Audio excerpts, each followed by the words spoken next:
السلام عليكم، اللهم صل وسلم وبارك على سيدنا محمد. قبل أي حاجة كده انزلوا صلوا على النبي في الكومنتات وحطوا لي لايكات كتير على الفيديو ده، عشان بجد بجد تعب وضغوط عليا، بس ما بقدرش أخبي عنكم حاجة. لما بعمل حاجة وبتعجبني بصورها وبنزلها لكم، تمام زي ما انتم متعودين معايا. هنعمل معاكم النهاردة كنافة بطريقة سهلة وجميلة، بصوا، ومش هتعملوا غيرها. زي ما انتم ما شايفين كده، الجمال عدى الكلام، بصراحة طعمها مش قادرة اقول لكم، كان جميل جدا. وهعمل برضو معاكم قطايف من اول الف للياء. احفظي الفيديو ده عشان هتحتاجيه جدا. ما شاء الله، زي ما انتم ما شايفين القشطة اللي احنا عاملينها الكنافة. ما شاء الله، جميلة جدا زي ما انتم ما شايفين كده. آسفة جدًا على التأخير، معلش بقى ضغوط عليَّ، مدارس دروس وصيام، فوالله يعني غصب عني على التأخير عشان في ناس سألتني عليها كتير. وأعمل معاكم القطايف بحشوة الكريمة زي ما أنتم ما شايفين كده. أهم حاجة عشان ده صيام، وباحاول إن أنا أصور لكم عشان تستفيدوا كتير. حطوا لي لايك كده واكتبوا لي كومنت حلو كده من قلبكم. أهو زي ما أنتم ما شايفين القطايف مقرمشة وجميلة جدا، وزي ما انتم ما شايفين واخدة لون، وعاملين بالحشوة المكسرات، وعاملين بالكريمة زي ما انتم ما شايفين كده. كيلو القطايف وصل ل40 و45 جنيه. هما كوبايتين دقيق بعمل نص كيلو قطايف، 4 كوبايات دقيق بعمل كيلو قطايف. ده كله في ربع ساعة، في نص ساعة هكون أنا وفرت ال40 جنيه، وضامنة وعاملاها نضيفة وعاملاها في بيتي. تمام. بجد والله سهلة خالص. أول حاجة كده نصلي على رسول الله وهنبدأ في الكنافة. معايا نص كيلو كنافة. والكنافة بصوا يعني، عايزاها بيضة عادي، عايزاها لونها أصفر كده عادي، مش مشكلة. أي كنافة مش شرط اللون. طبعا حطينا ربع كوباية زبدة في الصينية من تحت، وهنفرط الكنافة. طبعا الكنافة احنا مطلعينها، بس أسفة بقى ما صورتش الخطوة دي. مطلعينها من الفريزر وخرطناها بالسكينة كده وشربناها بنص كوباية من الزبدة. وطبعا طبعا بأكدها، بتفرق جدا الزبدة الجمس اللي هي البلدي دي، بتفرق جدا في طعم الحلويات، بتخلي طعمها في حتة تانية. نيجي هنا للقشطة واللي المفروض نحشيها جبنة موتزاريلا. دي اللي بتتحشي جبنة موتزاريلا بنقول عليها كنافة نابلسية، تمام. ولكن أنا استبدلت الجبنة الموتزاريلا بالقشطة الكدابة اللي أنا عملتها دي، تمام.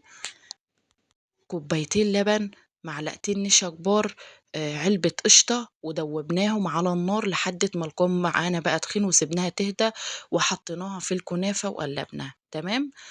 وحشينا بيها الكنافة. هنا بقى معايا كوبايتين دقيق، معلقة كبيرة خميرة ممسوحة خميرة، معلقة كبيرة سكر، معلقة كبيرة بودر، رشة من الملح. زي ما انتم مش شايفين كده، نقلب المكونات الجافة كلها على بعضها. ومعانا هتاخد من مج مية لمج ونص زي ما انتم ما شايفين. طبعا هنقلبها كويس جدا وايدينا فيها على طول عشان ما تبقاش فيها اي تقطلات.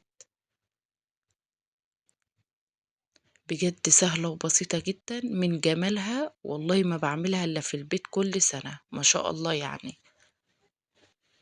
والقوام بنجيب اسباتيولا كده اللي هي معلقة أو أي معلقة، ولمّا بنحس يعني قوامها كده اللي هو ولا خفيف أوي ولا تقيل أوي، هتشوفوا معايا دلوقتي في الفيديو. طبعًا كيس فانيليا عشان بيخلّي الريحة حلوة والطعم جميل. عايزة أقول لكم إن نُص القطايف دي اتاكلت قبل ما تتحشي. أهو زي ما أنتم ما شايفين، القوام بتاعها لمّا يكون معلّم على الإسباتولا كده، يبقى ده تمام. هنجيب بقى حاجة ليها بوس كده وهنصفّي فيها عشان يعني زيادة تأكيد يعني، مش عايزة تصفّيها مش مشكلة. هنسيبها لمدة ساعة كاملة. أنا عملتها السنة اللي فاتت بطريقة تختلف عن دي زايدة مكونات. زي ما انتم ما شايفين، هنقفل عليها بالغطا ونسيبها لمدة ساعة. بعد بقى كده هنعمل الشربات. كوبايتين من السكر، عليها كوباية ونص من المية.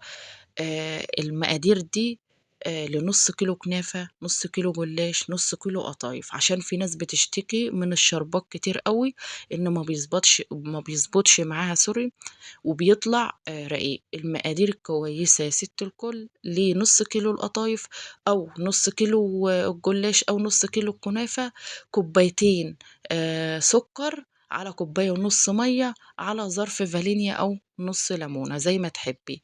مش هندوّب السُكّر وهنحطها على النار زي ما هي 5 دقايق وهتاخدي أحلى شربات.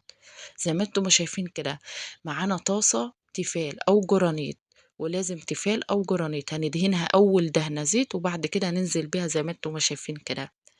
وأقول لكم على حاجة بقى: أنا جرّبت الصينية اللي هي الألمونيا دي، عشان أنا عارفة ومتأكدة إن في ناس مش متوفّرة عندها الصينية الألمونيا، بس ما ينفعش، بتبوظ القطايف وبتلزق فيها. فيصح عشان تطلع معانا مضبوطة وزي بتاعة المحلات، طاسة جرانيت أو تيفال، تمام. معانا زيت كتير كده في الطاسة، أهم حاجة يكون سُخن كده، وهننزّل فيه القطايف. طبعًا أنا قفّلت القطاطفاية كلّها، مش كلّها، سِبت جنب كده منها مفتوح عشان أعرف أحشيها. ما شاء الله طلعت مقرمشة جدًا وجميلة. بُصّوا حاجة كده في منتهى الجمال. هننزّلها لمدة دقيقة واحدة في الشربات كده، وهنطلّعها نحطها في مصفى عشان تتصفى كده كويس، وبعد كده بقى هنحشيها.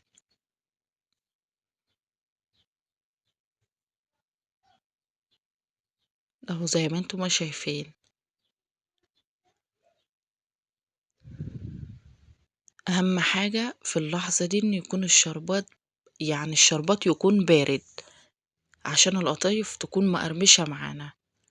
جينا هنا بقى للكريمة، وطبعًا كريم شانتيه عادي خالص، عاملاه بكوباية مَيّة ساقعة وكوباية لبن وكيس كريمة ومعلقتين من السكر، وضربتهم لحد ما قوامهم بقى معانا بالشكل ده كده، وهنحشي القطايف فيها. بجد طعمها خطير.